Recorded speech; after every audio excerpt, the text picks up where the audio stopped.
A great deal of publicity has been given to the fact that Donald Trump did not get his coveted Nobel Peace Prize. Very little has been said about who the recipient actually was. And Corina Machado has been turned into a heroine, which she is not.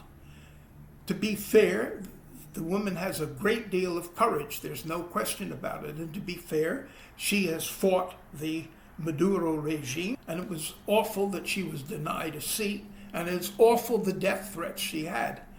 But that doesn't mean that she is a candidate for a peace prize or that she's particularly interested in democracy. You see, there are certain things that reveal who people really are. And when she lists the criteria for democracy, one of them is free markets. Now, that's not democracy, that's called capitalism. I'm not saying that capitalism automatically means no democracy, but I am saying when you have a situation, as you do now, even the so-called developed countries, where the rich have siphoned off an enormous amount of wealth at the expense of the rest of the population, you can hardly call that a democracy, because wealth also breeds power.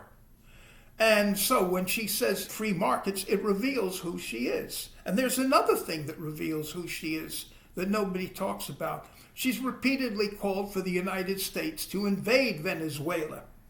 Now, that's hardly democratic.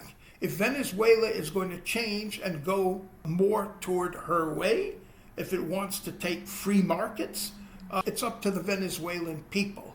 It's not up to the United States, which has a history of invading countries whenever it wants to, always saying in the name of democracy, but in fact very often overthrowing democratic regimes in favor of dictatorial ones, because the latter will protect American investment, among other reasons.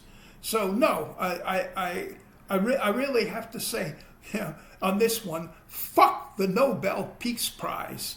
It really degrades it to give it to somebody who, whatever her good qualities are, is easily outnumbered by the fact that she's not a person of peace, she's not a person of democracy.